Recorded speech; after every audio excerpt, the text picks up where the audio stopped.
ચોમાસું ચાલી રહ્યું છે અને દરેક ગૃહિણીઓને એક જ પ્રશ્ન હોય છે કે ગમે તેટલી ઘરમાં દોરી બાંધીએ છતાં પણ દોરી આપણે ઓછી પડતી હોય છે. તો આજે આપણે વેસ્ટમાંથી બેસ્ટ કપડાં સૂકવવાની દોરી બનાવશું.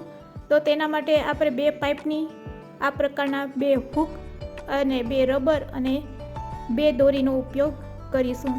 હૂક બનાવવા માટે તમારી પાસે જો ઘરમાં આવો કોઈ સળિયો હોય તો તેમાંથી આપણે સહેલાઈથી આ પ્રકારના હૂક બનાવી શકીએ છીએ. તો ચાલો હું તમને કઈ રીતે પાઇપમાં આપણે દોરીને બાંધીશું અને ખૂબ જ ઓછી જગ્યામાં કઈ રીતે વધારે કપડાં સૂકવી શકાય તે આજે આપણે શીખીશું. તો આ ટાઈપનો તમારી પાસે ઘરમાં રહેલા પાઇપના 2 ટુકડાની જરૂર પડશે. પાઇપના માપથી આ રીતે આપણે દોરીને બેન્ડ વારી લેશું અને બેન્ડ વારી અને પછી તેને પાઇપની અંદર નાખીશું.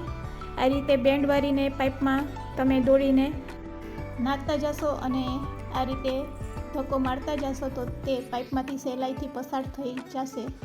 તો આ રીતે આપણે પહેલાં દોરીને સામેની સાઈડ દોરીને પસાર કરી લેશું. તો તમે જોઈ શકો છો સામે છેડો આવી ગયો છે. તો આ રીતે તેને લઈ અને ફરીથી આપણે પાઇપના માપ જેટલો દોરીનો માપ કરી અને ફરીથી એ જ ડાયરેક્શનમાં ફરીથી એ રીતે જ આપણે દોરીને બીજી વખત પસાર કરી લેશું. આ રીતે 2 વખત દોરીને પસાર કરી અને એક એંગલ બનાવવાનું છે. નાનો છેડો હોય એને ખેંચી લેવાનો. તો આ રીતે આપણે બંને પાઇપમાં પહેલાં એક એંગલ તૈયાર કરવાનું છે આ ટાઈપનું. તો એક છેડો મોટો અને એક છેડો નાનો એ રીતે રાખી અને આ રીતે આપણે એક એંગલ તૈયાર કરશું બંનેમાં. હવે એ રીતે જ આપણે બીજો પાઇપ લઈ લેશું અને બીજા પાઇપમાં પણ તે રીતે જ આપણે એંગલ બનાવી લેશું.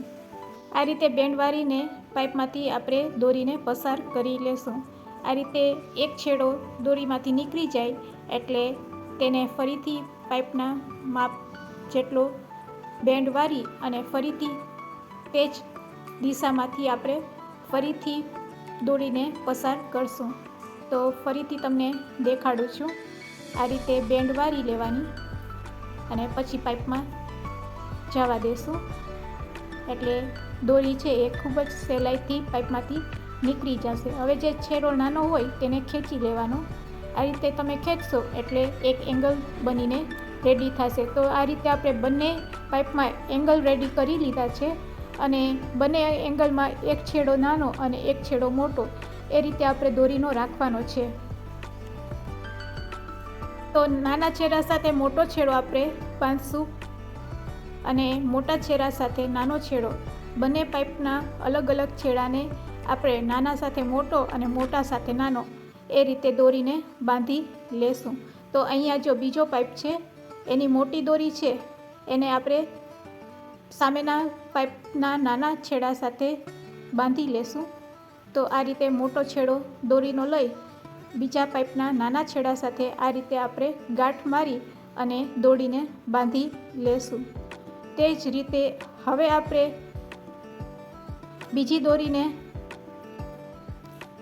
નાના છેડા સાથે મોટો છેડો લઈ આ નાનો છેડો અને સામેના પાઇપનો મોટો છેડો દોરીનો એ રીતે લઈ અને આપણે ફરીથી દોરીમાં ગાંઠ મારી દેશું. તો અહીંયા આપણે એક પાઇપમાં 2 દોરી બનાવીને રેડી કરીશું. તો અહીંયા તમે જોઈ શકો છો આ રીતે આપણે ગાંઠ મારી દેશું એટલે આપણું કપડાં સૂકવવાનું એંગલ બનીને રેડી છે. હવે આ એંગલને આપણે કઈ રીતે લટકાવશું તેના માટે આપણે 2 હૂકની જરૂર પડશે. જો તમારે ખીલીમાં લટકાવવું હોય તો પછી આપણા ઘરમાં જે આપણે લેડીઝ માથામાં રબર બેન્ડ બાંધતા હોય તે લઈ શકો છો. તો આ રીતે તમે જોઈ શકો છો આપણી દોરી છે એ એંગલ સાથે બનીને રેડી છે. આ રીતે 2 દોરી એક જ પાઇપમાં 2 દોરી બનીને રેડી છે. તો ચાલો હવે આપણે રેડી કરેલા એંગલમાં હૂક કઈ રીતે લગાડશું તે પણ સાથે સાથે શીખી લઈએ. જો રબર બેન્ડ હોય તો ખીલીમાં તેનો ઉપયોગ કરી શકો છો. આ રીતે ફક્ત રબરને વચ્ચે આટી મારી દેવાની અને જ્યાં ખીલી હોય ત્યાં ટીંગારી દેવાનું. હવે જો બારીમાં આ એંગલને લટકાવવું હોય તો તેના માટે આપણે આ હૂકની જરૂર પડશે. આ હૂકને આપણે રબરની સાથે આ રીતે લઈ અને રબરથી બંને દોરીનું એડજસ્ટમેન્ટ થોડુંક કરી અને સરખો માપ રાખી અને તેને રબર દ્વારા આ રીતે એંગલને અને રેડી કરેલા હૂકને આ રીતે રબરથી બાંધી દેશું. તો આ રીતે આપણે બીજી સાઈડ પણ એંગલને આ જ રીતે દોરી સાથે બાંધી દેશું. તો બીજી સાઈડ પણ આ રીતે દોરીનું એડજસ્ટમેન્ટ કરી અને હૂકને દોરી સાથે આ રીતે રબરથી બાંધી દેશું. રેડી છે આપણી કપડાં સૂકવવાની દોરી.